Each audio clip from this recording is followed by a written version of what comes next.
Saudara streaming yang di rumah yang mendengarkan firman Tuhan hari ini, saya beritahu bahwa Tuhan memelihara kalian, memelihara kita semua. Yang penting sudah lakukan, berjuang, bertahan, dan ada harapan.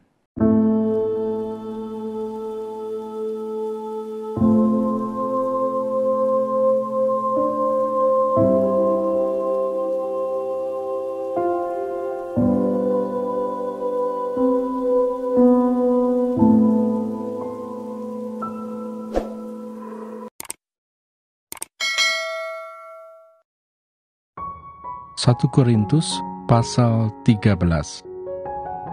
Kasih. Sekalipun aku dapat berkata-kata dengan semua bahasa manusia dan bahasa malaikat, tetapi jika aku tidak mempunyai kasih, aku sama dengan gong yang berkumandang dan canang yang gemerincing. Sekalipun aku mempunyai karunia untuk bernubuat dan aku mengetahui segala rahasia dan memiliki seluruh pengetahuan, dan sekalipun aku memiliki iman yang sempurna untuk memindahkan gunung, tetapi jika aku tidak mempunyai kasih, aku sama sekali tidak berguna.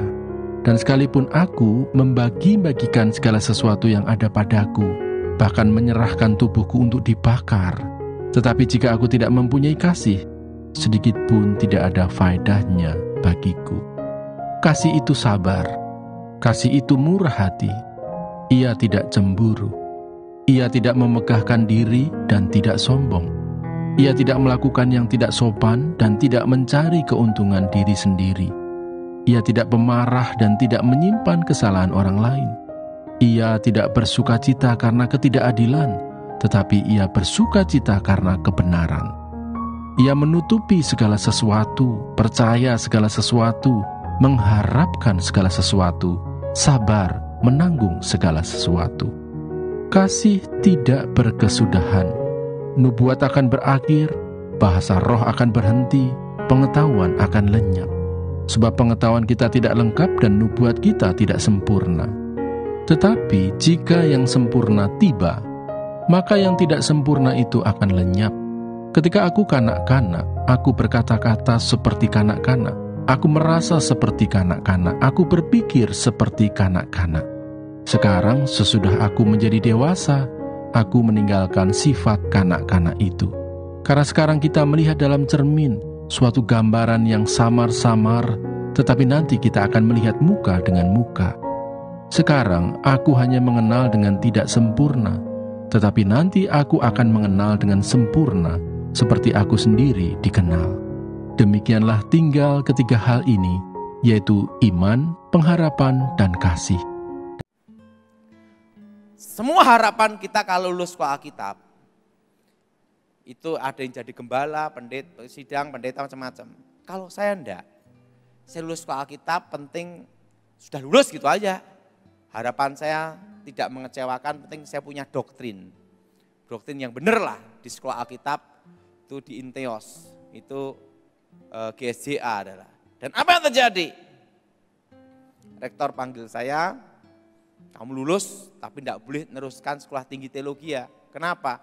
Karena kamu murid paling goblok di sini, gitu dah. Nah, kalau orang sudah meremehkan kita, mengejas kita, kalau saudara ikut down dan ikut jatuh dalam hidup saudara, mental saudara, engkau selesai. Saya enggak. Walaupun saya dicas kayak gitu, dikatain itu, tetap saya satu hal. Saya tidak ada kesempatan jadi pendeta, tidak ada kesempatan jadi penatua, tidak ada masalah. Makanya sampai sekarang saya itu tidak bisa dipecat dan tidak bisa memecat. Karena jabatan saya bukan pendeta. Secara organisasi saya bukan pendeta. Tidak ada, saya tidak ada pendeta. Saya jemaat seperti saudara. Saya orang biasa aja. Nah, apa yang terjadi? Saya diwisuda, ayah saya tidak datang, ibu saya tidak datang, keluarga tidak ada yang datang. Wah, saya pikir satu hal, ada apa ini? Saya pulang, naik angkot, sampai rumah, ayah saya dipecat, adik saya dipecat, kakak saya dipecat. Bayangkan, satu hari dipecat rame-rame. Yang jadi pertanyaan, Apa yang jadi harapan kita? Tidak seperti yang kita alami kan? Di situ satu hal yang harus saya pertahankan satu. Tetap saya harus ada harapan. Berjuang, bertahan untuk hidup. Waktu itu saya ngomong sama mama saya. Mama, karena saya pikir kalau saya stres depresi, satu keluarga stres depresi, satu keluarga gila. Harus ada satu yang bangkit dan ada satu yang punya harapan. Jadi ingat, saudara harus punya harapan dan berjuang. Dan apa yang terjadi? Waktu itu saudara, saya tanya mama saya, Mama, saya mau kerja. Saya doa, tangan saya ada plastik. Mama saya gini, Daud, di antara keluarga ini, kamu yang paling goblok, gitu dah. Apa bisa kamu kerja? Saya ngomong mama saya, beri saya kesempatan. Satu hal. Saya dikasih uang 100.000 rupiah, itu tahun 96. Dan mama saya ngomong, kalau memang Tuhan menyertai kamu, kamu berhasil. Tapi kalau gagal, ini modal terakhir. Nah sudah, 100.000. Mas saya perlu motor, ini motor Poswan, zaman itu Yamaha. Bulan depan tidak bisa bayar kreditnya, kamu yang terusin, gitu dah. 100.000 itu ingat, apapun sekecil apapun yang ada di tangan saudara, engkau pertahankan itu. Dengan satu harapan, modal untuk berjuang. Modal untuk bangkit. Sekecil apapun yang engkau miliki, walaupun minus pun. Untuk apa? Bangkit saudara. Enggak boleh kita menyerah pada keadaan nasib menunggu kematian dengan cara tidak terhormat. Saya harus berjuang, bertahan, dan kalau mati pun harus ada perjuangan, yaitu terhormat. Apa yang terjadi?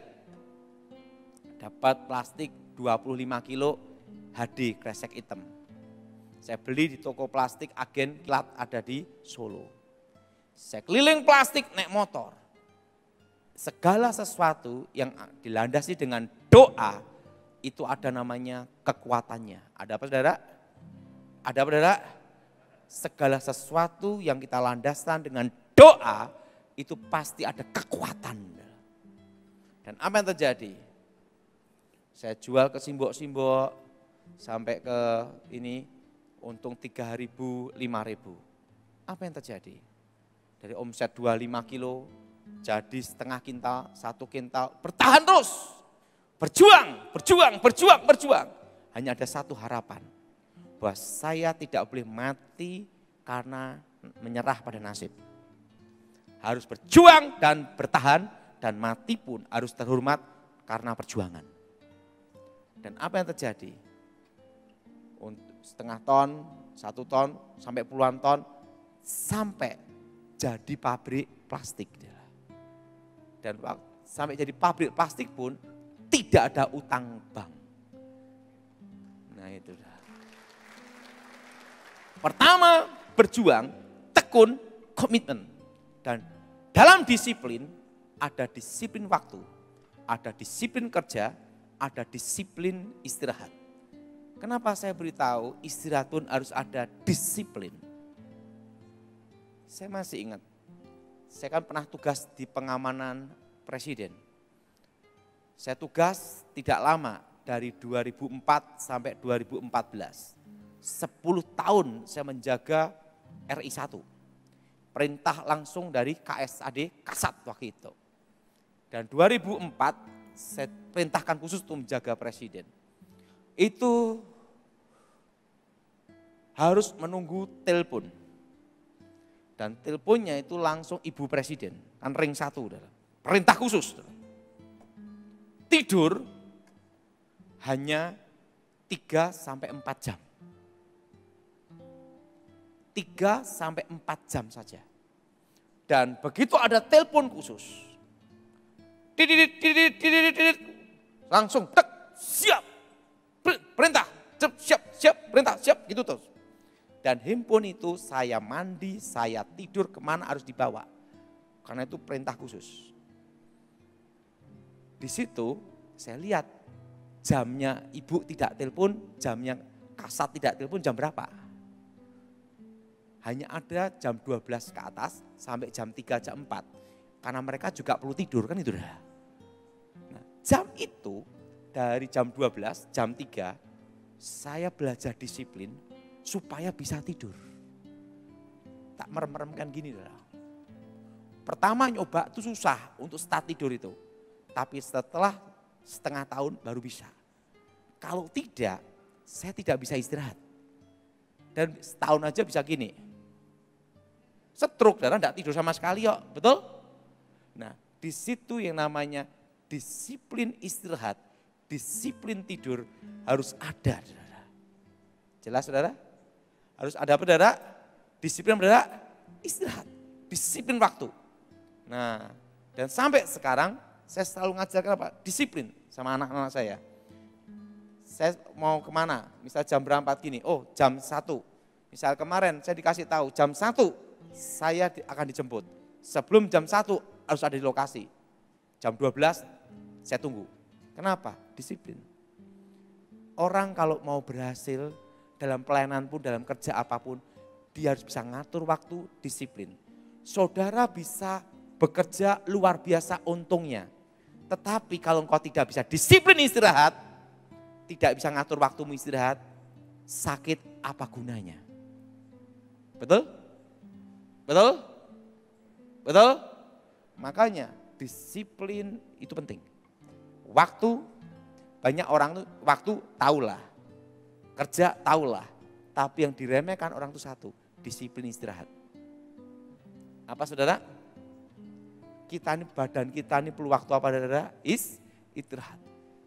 Ingat saudara, kadang apa yang direncanakan kita tidak seperti yang Tuhan kehendaki. Tapi jawaban Tuhan untuk saudara, itu yang terbaik dan lebih baik dari saudara. Amin. Nah, saudara, ada satu hal, itu kira-kira tahun 96-97.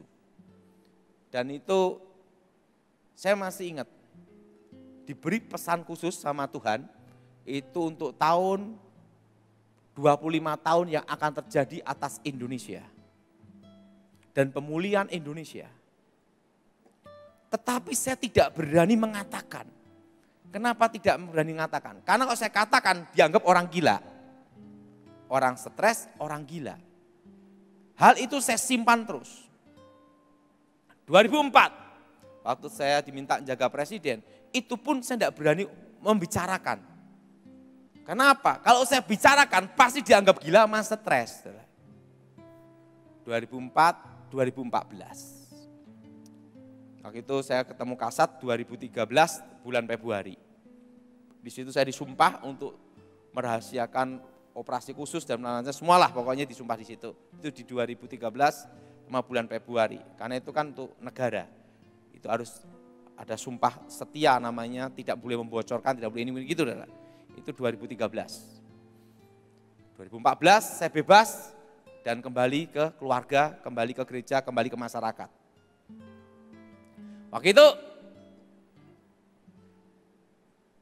tapi pesan itu terus membayangi hidup saya bahwa saya harus menyampaikannya.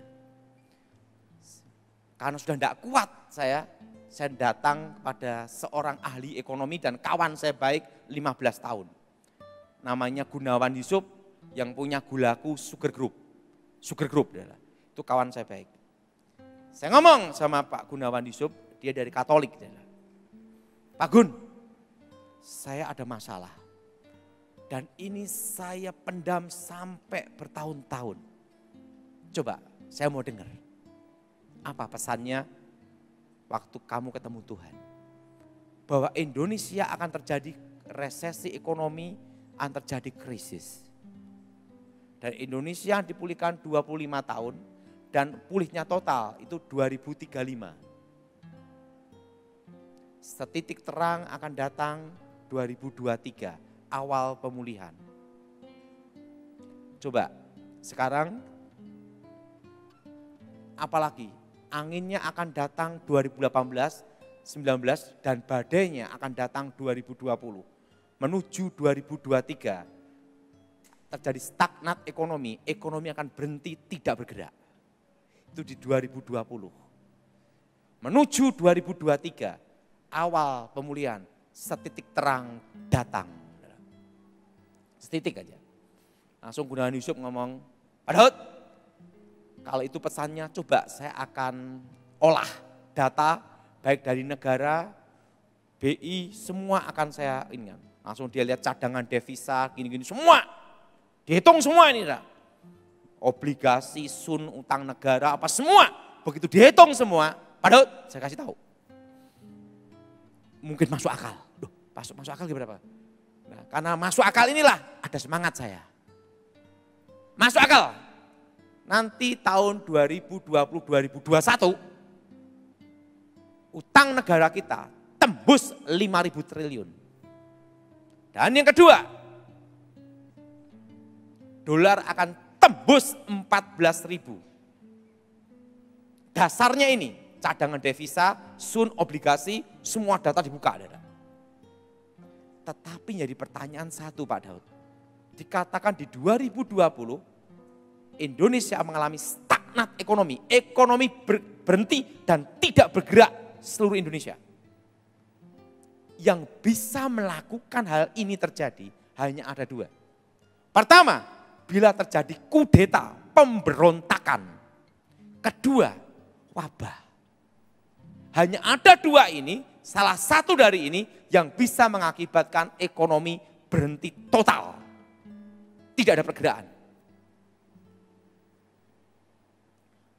Kira-kira Pak Gun, saya perlu sampaikan enggak? Sampaikan saja kalau itu memang pesannya dan kamu yakin.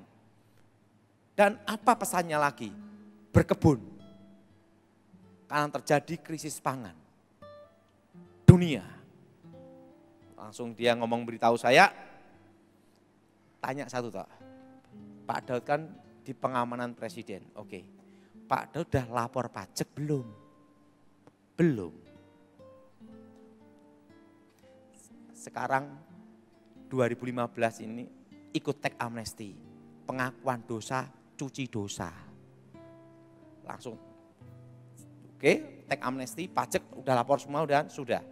Sekarang belikan tanah. Semua di bawah 2.500 atau 2.000 meter, pinggir jalan, jangan beli hektaran.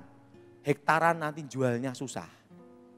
1.500 atau 2.500 semua Pak Daud beli.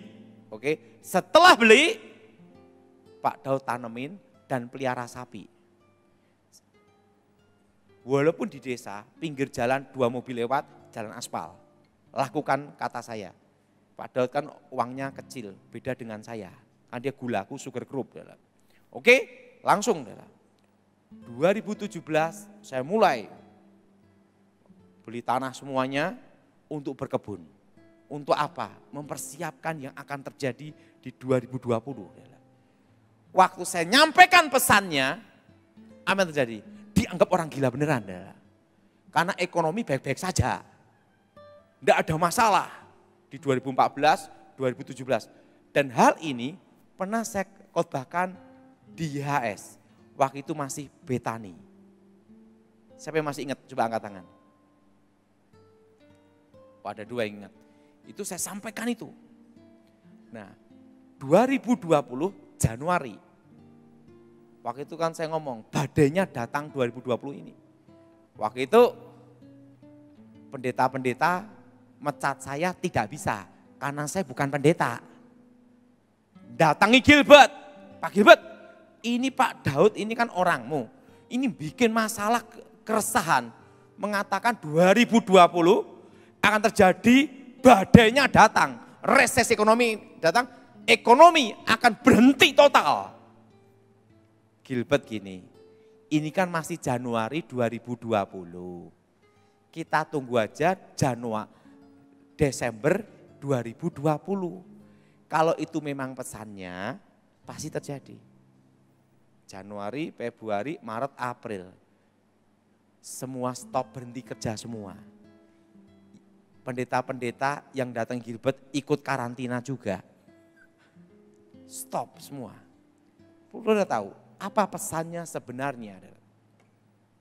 Ingat, di 2020 saya sudah memberitahu lewat Zoom dari Michael Gunawan dan Thomas bahwa corona ini bermutasi selama 5 tahun. Dan puncaknya itu di 2025 error. Di atas 2025 sampai 2030 kasus biasa. Dan waktu itu saya memberitahu supaya semua berkebun. Kenapa? Ketahanan pangan.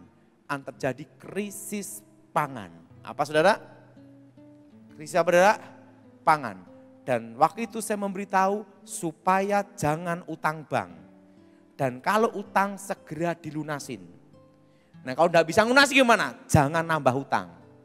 Karena bunga bank akan naik, akan terjadi inflasi selama 5 tahun. Dan inflasi itu dimulai tahun 2022. Siapa yang mendengar di YouTube, saya berkata demikian. Angkat tangan coba. Tinggi-tinggi. Itu sudah saya beritahu sejak 2020. Dan ingat saudara, waktu itu 2021 saya memberitahu, itu sebenarnya pesan yang diberikan Tuhan kepada saya, itu tahun 1996-97. Jauh sebelumnya adalah. Tetapi saya tidak berani menyampaikannya karena saya belum siap untuk menyampaikannya. Saya berani menyampaikannya itu di 2014, 15, 16, 17 sampai 2019. Dan perlu sudah tahu, ada yang tanya saya, bagaimana kita untuk bertahan?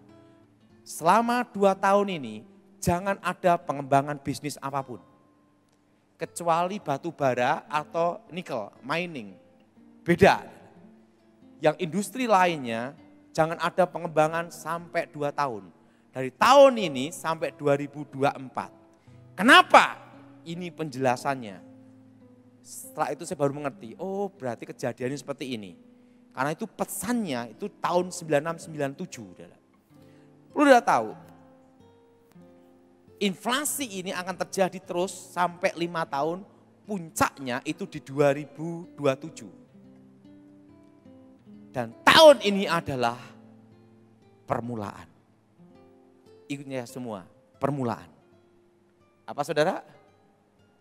Ini adalah permulaan dari resesi. Dan tahun depan adalah resesi yang sebenarnya. Dan tahun depan, tepatnya bulan Maret ke atas, mulai akan naik-naik terus. Dalam kondisi seperti ini, nomor 1, bunga bank akan naik. Makanya pesannya waktu itu, jangan utang bank. Dan tahun lalu saya sudah memberitahu bahwa bulan 9 tahun 2022, suku bunga BI Rate akan naik. Udah saya sampaikan itu di Zoom semua. Dan udah tahu, tahun depan suku bunga BI Rate bisa 6-7%. Suku bunga naik, inflasi naik sampai 2027. Nah, apa pesannya? Pertama, pegang rupiah secukupnya saja untuk hidup transaksi. Kalau saudara ada keuntungan, belikan barang semua. Apa saudara? Apa saudara? Belikan barang semua. Karena nanti nilai rupiah akan turun terus. Sampai 2027. Jadi saudara, rupiah gimana? Tetap saudara memegang rupiah. Karena untuk hidup dan transaksi setiap hari. Ngerti saudara? Tapi itu secukupnya saja. Kalau saudara ada keuntungan, ada simpanan uang, ingat saudara, beli ke barang, kalau enggak barang gimana? Beli tanah. Tetapi yang pinggir jalan. Kenapa saudara? Properti akan maju, itu ada di harga akan langsung del naik, itu di 2026-2027. Itu properti, tanah. Nah ini bisnis yang bisnis properti tanah harus ingat saya pesan ini. Ngasih komisi, tidak boleh lupa. itu nanti akan di 2026-2027 langsung properti del mengikutin yang lain naik, inflasi. Karena properti akan yang terakhir. Jadi saudara yang punya properti jual tahun ini susah. Kalau yang di atas 2 miliar, yang laku-laku di bawah 500 juta. Tapi ingat, properti akan del naik pada waktu 2026-2027. Kenapa? Karena di tahun depan baru saya mengerti. Pertama, pajak diperketat dan pajak sekarang sudah naik. Betul? Kedua, menyusul UMR naik. Betul? Betul? UMR apa saudara? UMR naik. Ketiga, tahun politik. Pilpres. Keempat, yang keempat ada lagi, inflasi, suku bunga naik. Kelima ada lagi saudara, yaitu apa? Penjadwalan utang luar negeri setiap tahun. Keenam, apalagi? Ingat, pilpres perlu biaya. Tahun depan itu yang akan memicu inflasi. Pengusaha-pengusaha, jangan utang bank. Kalau utang, lunasin. Nggak bisa bayar gimana? Jangan nambah utang lagi. Stop di situ. Tahun depan, banyak pengusaha kayak tidak dekat dengan Tuhan, banyak beli es kopior. Kelapa kopior, pusing. Tapi ingat, bersama Tuhan, kita bisa. Kenapa? Karena Tuhan memberi sebuah pesan itu tahun 9697. Bahwa saat itu terjadi, aku akan memelihara umatku di tengah-tengah kesusahan. Nah, jadi ingat, makanya saya dapat lagu tahun 2021 diberi kekuatan seperti kaki rusa. Kenapa saudara? Dengan tenang ku nantikan hari kesusahan itu. Saudara streaming yang di rumah yang mendengarkan firman Tuhan hari ini, saya beritahu bahwa Tuhan memelihara kalian, memelihara kita semua. Yang penting sudah lakukan, berjuang, bertahan, dan ada harapan. Dan jangan menyerah pada nasib, menunggu kematian. Tapi saudara berserah, percaya, berjuang, dan tetap punya harapan. Pasti bisa.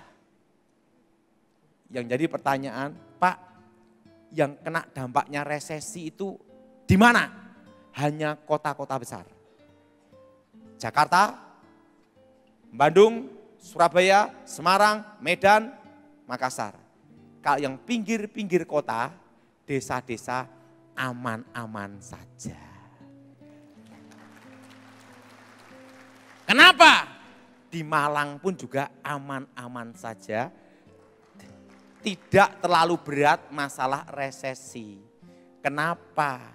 Karena tidak banyak keinginan. Kalau di kota inginnya makan wagyu, makan ini, beli hermes macam-macam. Lah kalau di desa nonton nih sapi. Yang jelas, yang dampak resesi ekonomi tahun depan akan terasa sekali, itu yang di kota-kota besar. Jelas? Kalau Malang gimana Pak Daud? Tidak. Kenapa tidak? Ingat, Malang rekreasi. Ada sumber daya alamnya. Tanah subur, buah-buahan ada, pertanian ada. Pokoknya di mana ada buah-buahan dan pertanian dan ada peternakan, tidak terpengaruh resesi ekonomi tahun depan.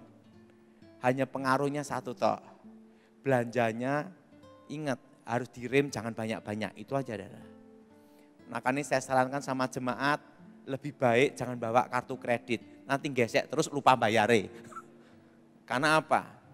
Karena ini akan terjadi, badainya itu akan datang dan puncaknya nanti di 2026 Dan ada masa transisi presiden.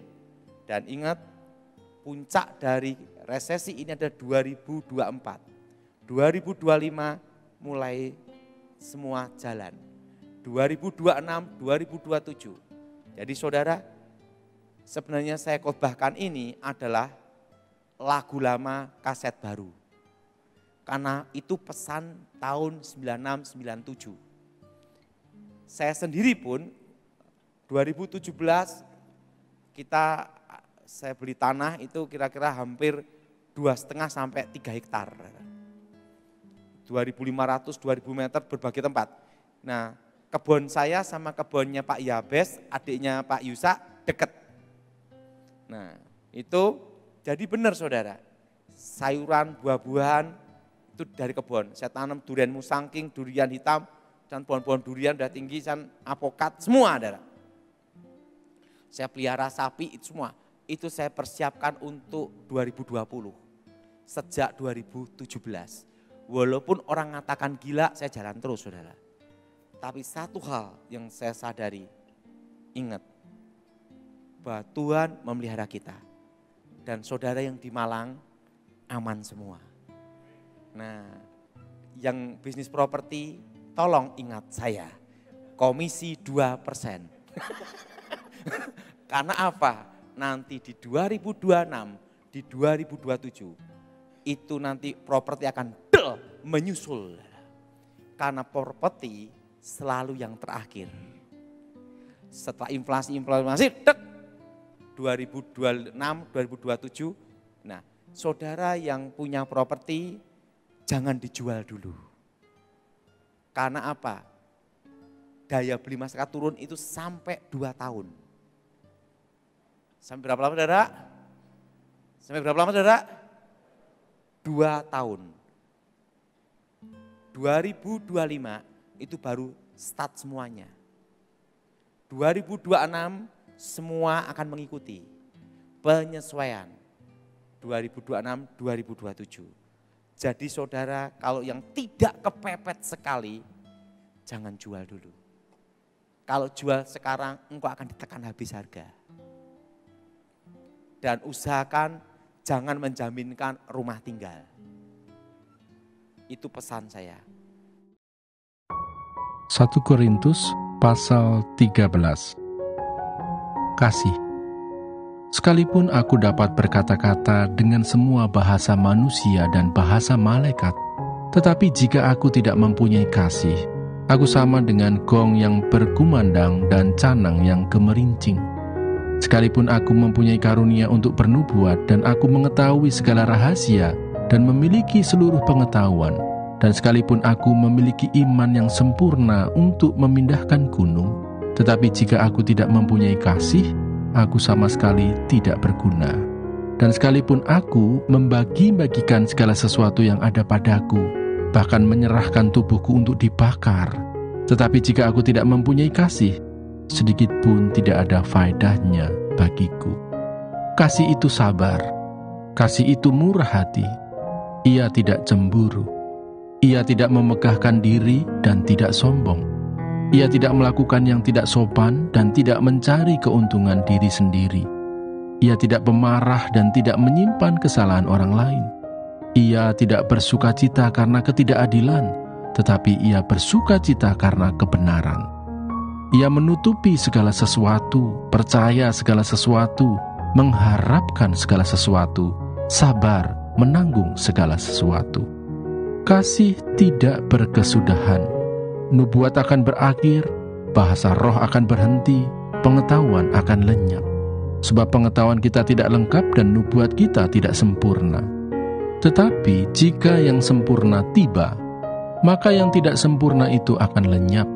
Ketika aku kanak-kanak, aku berkata-kata seperti kanak-kanak, aku merasa seperti kanak-kanak, aku berpikir seperti kanak-kanak. Sekarang sesudah aku menjadi dewasa, aku meninggalkan sifat kanak-kanak itu. Karena sekarang kita melihat dalam cermin suatu gambaran yang samar-samar, tetapi nanti kita akan melihat muka dengan muka. Sekarang aku hanya mengenal dengan tidak sempurna, tetapi nanti aku akan mengenal dengan sempurna, seperti aku sendiri dikenal. Demikianlah tinggal ketiga hal ini, yaitu iman, pengharapan, dan kasih. Dan yang paling besar di antaranya ialah kasih. 1 Korintus pasal 14. Sekali lagi tentang karunia roh. Kejarlah kasih itu dan usahakanlah dirimu memperoleh karunia-karunia roh, terutama karunia untuk bernubuat. Siapa yang berkata-kata dengan bahasa roh, tidak berkata-kata kepada manusia, tetapi kepada Allah. Sebab tidak ada seorang pun yang mengerti bahasanya. Oleh roh, ia mengucapkan hal-hal yang rahasia. Tetapi siapa yang bernubuat, ia berkata-kata kepada manusia.